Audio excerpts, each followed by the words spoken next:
In 2018, I was granted a super special gift to catch a sailfish in Texas. People start running into you and asking you, man, well, what's next? Every fish in Texas must be boring now. What are you going to do? Are you going to move? Are you going to go for two? And the answer to that is I'm happy right where I'm sitting. In a fishery where nothing is a gimme, you've got to earn your stripes and you've got to work hard for every different type of species. And all the monsters are out there. You just got to put in the time. Let's go, baby!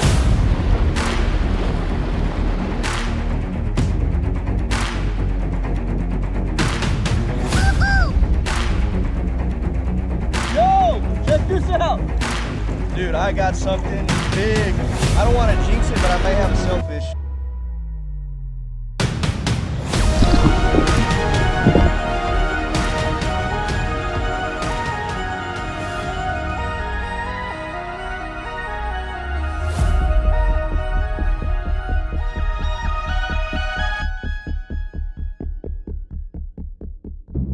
There is only one fish deserving of the name brute, and one of the more dangerous species to handle for kayak anglers.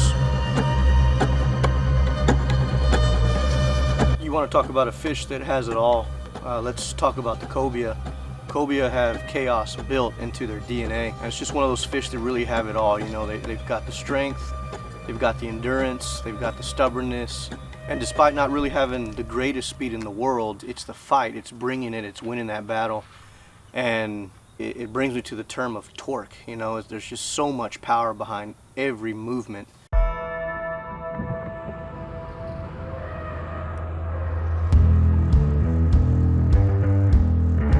guys, how y'all doing today? Our senses are high today because we've got some storms, but we're gonna fish pretty much a small window. I'll be off the water by noon. Let's get it. Today I'll be joined by some good friends off the Texas coast. Matt Murphy, Denny Grief, Marshall Mamak, Noise Artucci, Luis Hassel. We're all out there this morning. Denny and Matt actually get an early start. They launch pretty quickly. The rest of the guys are still behind me, and I sort of cut right in between the pack. The idea is to just get up on that rig, see what sort of markings I'm getting. You know, obviously you're going to mark a lot. There's a lot of spade fish this time of year, so you're going to get quite a bit of that. Kingfish will obviously be in and out. Jacks can be there as well. It's the perfect time of year for Spanish. Big ladyfish out there also, and bluefish.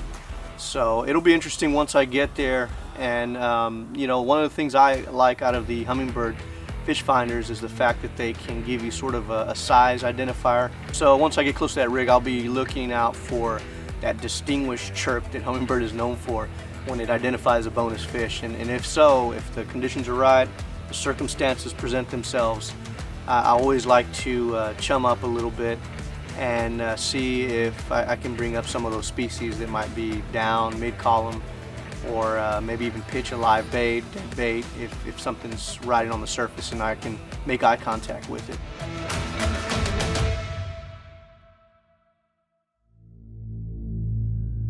Everything happened pretty quick on this trip. There was no fish in between, no fish after. As soon as I got to this rig, you know, I immediately mark about 3 fish, about 40 feet, 45 feet towards the bottom. And so fighting cobia in previous years, I do know that they're very curious, you know, much like cats, and you can draw them up with a little bit of noise.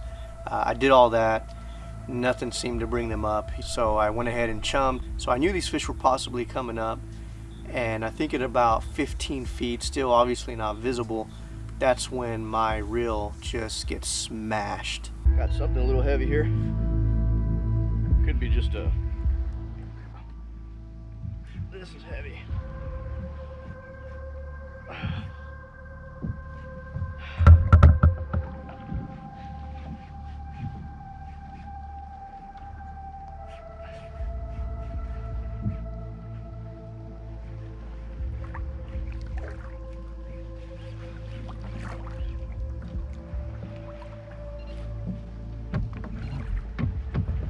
At this point in time, I do remember Denny and Matt further out at some other rigs. The guys behind me still weren't really in visible range, but they were coming.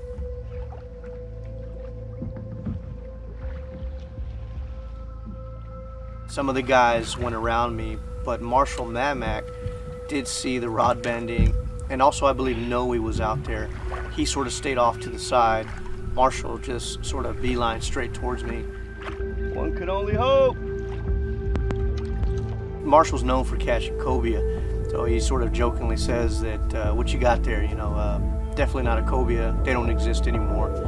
And but I told him, hey, I don't know, man. I really think this is a cobia. Holy moly. Is it a cobia or a shark?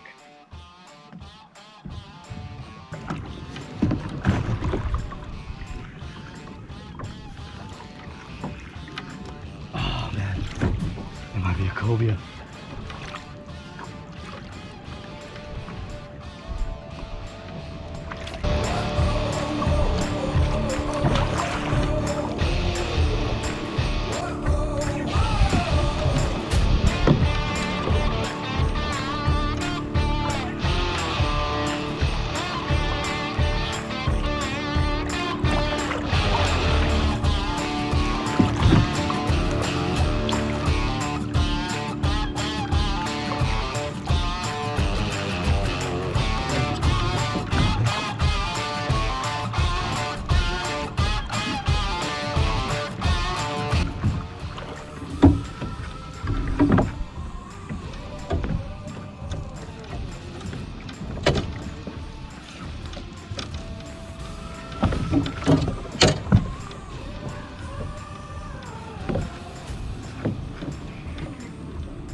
I'm saying they're at the bottom. You're gonna be there for a while. Yeah, I know. I'm on a big jack right now. Definitely not a cobia. It don't exist anymore. Yeah, I think we might get some wind here. So this is pretty typical cobia fishing, you know, nothing out of the ordinary. It's just up and down with the fish, wearing her out. This fight is gonna last about 45 minutes to an hour tops. But this story really does begin to change the further along we go. Remember, we launched in a very small window. We've got storms approaching. As far as experience that I lacked is catching one this big. When we first got this cobia up, it was much bigger than anticipated, much bigger than I thought. And now we're not looking at just a normal cobia. This is a big mama.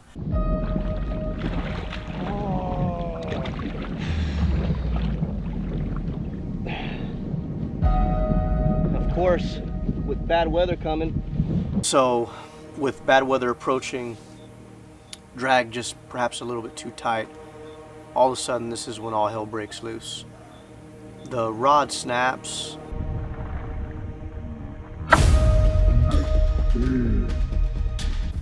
And my heart stops. I mean, I look at Marshall like as if he could provide some answers for me. That is not good, dude.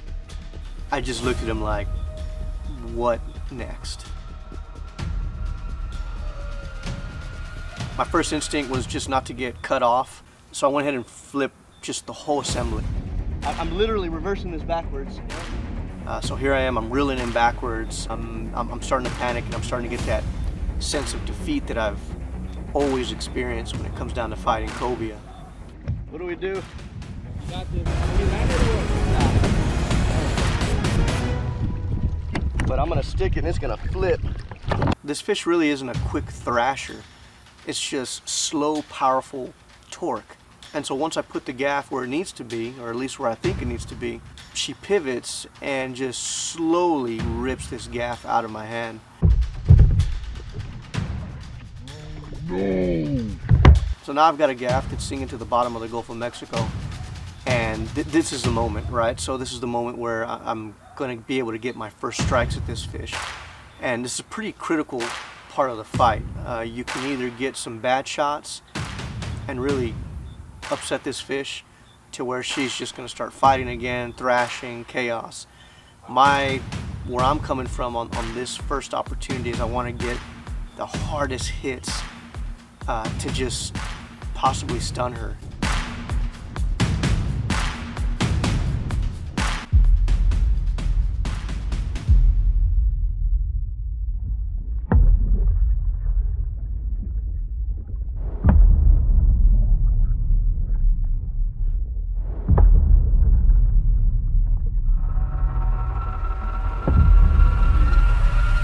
I'm putting all my weight behind the bat.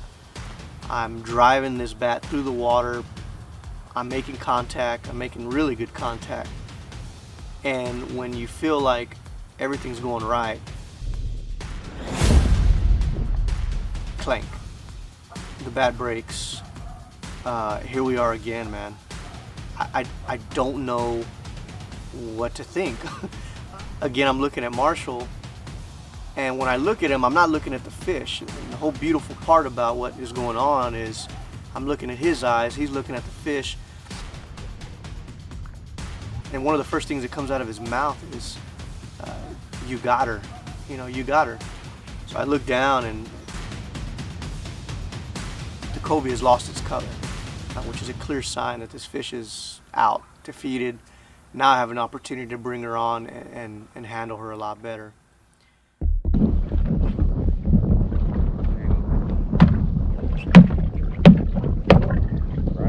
On his first cobia. He's white, he's dead. He's Are you white. sure? Yeah. When they go white, they're dead. But keep hitting it. Woo! Dude, how many years did it take? Yeah. Oh no, I got it. You ready? Woo! He's not, sorry.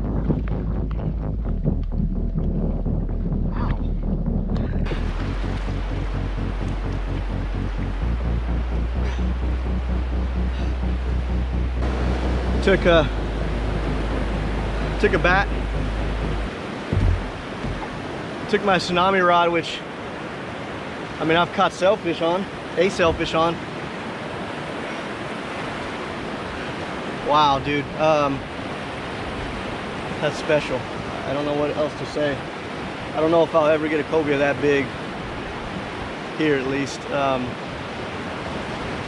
Wow, dude, kind of speechless, man. What really made this story so special, and what a lot of people actually probably had never known up until now, is the cobia connection that me and Marshall have had. It so happens to be that I was there when Marshall first got his cobia. Actually, that's the first time I'd ever met him. So just the fact that it all started randomly at the beach, his obsession with cobia began there, and full circle, here we are now. Finally got my first taste of a respectable cobia. It's a new journey, and it's a new step. And for it to just go full circle like that, it's, you know, you just can't make that stuff up, man. This is just the beauty of the sport and the camaraderie and how things come full circle.